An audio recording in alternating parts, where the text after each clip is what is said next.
So, ito po yung sa user account. Bali, gagawa po kayo ng account nyo. Dito pupunta po kayo, create an account, tapos yan po register. Tapos lagay nyo lang po yung details or information nyo po. Tapos maglalagay po kayo ng username and password.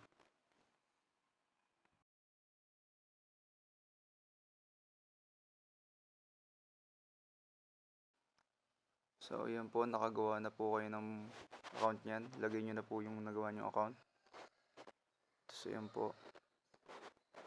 Makita nyo rin po yung disease list. Pwede po kayo mag-search.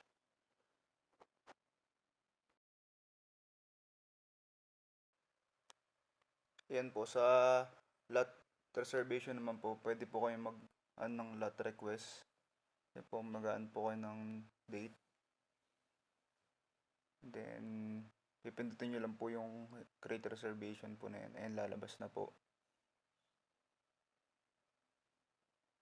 Tapos yan po sa schedule. Mag-add lang po kayo ng schedule. Tapos makita kung pending po. Tapos yung admin po ang bahala kung i-approve po kayo or decline.